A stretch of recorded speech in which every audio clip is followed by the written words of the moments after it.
স্বামীর মনে কষ্ট দেয়া কত বড় অপরাধ। কোনো নারী যদি জানতো তাহলে কখনো তার স্বামীকে কষ্ট দিত না। কিয়ামতের ময়দানে একজন নারীকে সর্বপ্রথম প্রশ্ন করা হবে নামাজের ব্যাপারে আর তার স্বামীর ব্যাপারে। আম্মা জান আয়েশা রাদিয়াল্লাহু তাআলা আনহা বলেন, ইয়া মাশারান নিসা লাউ তাআলামনা হাক্ক আজওয়াজিকুন্না আলাইকুন্না, তোমরা যদি জানতে তোমাদের কতটা গুরুত্ব স্বামীদের ওপর, লাজাআলাতিল মারআতু মিনকুন্না তামসাহুল গুবার আন কাদামাইহি যাওজিহা বিখাদ্দি ওয়াজহিহা, তোমরা যদি জানতে স্বামীদের কতটা গুরুত্ব তোমাদের ওপর, তাহলে নিজেদের গাল দিয়ে স্বামীদের পায়ের ধুলা মুছে দিতে।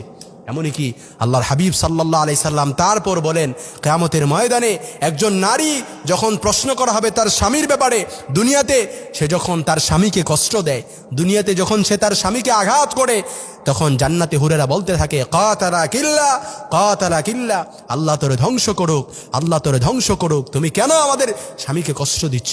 কারণ সে বলতে থাকে, দুনিয়াতে যেমন সে তোমার স্বামী, জান্নাতে আসছে দেরি, আল্লাহ তাআলা আমাদেরকে তার জন্য অবধারিত করতে দেরি করবে না।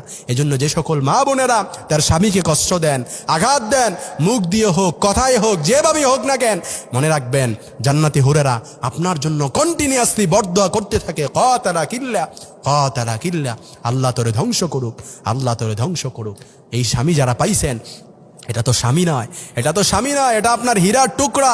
আপনার জান্নাত স্বামীর পায়ের নিচে, আপনার জান্নাত স্বামীর আনুগত্যে, আপনার জান্নাত স্বামীর আনুগত্যে, স্বামীর বাধ্যতে, এটা আপনার জান্নাত। মনে রাখবেন আল্লাহর হাবিব সাল্লাল্লাহু আলাইহি সাল্লাম বলেন, মেয়েরা জান্নাতে যাবে 4টি পয়েন্ট নিয়ে।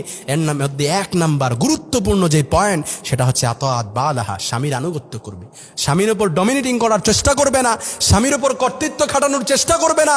কারণ জান্নাতে যাবে আতাআত বালাহা, স্বামীর আনুগত্য। স্বামীর আনুগত্য কোনো নারী যদি করতে পারে, তার জন্য জান্নাতকে ওয়াজিব করে দিবেন স্বয়ং আল্লাহ তাআলা। এজন্য মা বোনেরা মনে রাখবেন, স্বামী স্ত্রীর দাম্পত্য জীবনে কখনো রোদ, কখনো বৃষ্টি, এটা হবে স্বাভাবিক, কিন্তু কখনো স্বামীকে কষ্ট দেয়া যাবে না। এমনকি আল্লাহর হাবিব সাল্লাল্লাহু আলাইহি সাল্লাম বলেছেন, মেয়েরা জাহান্নামে যাবে, নারীরা জাহান্নামে যাওয়ার একমাত্র কারণ হচ্ছে স্বামীর প্রতি অকৃতজ্ঞ হওয়ার কারণে।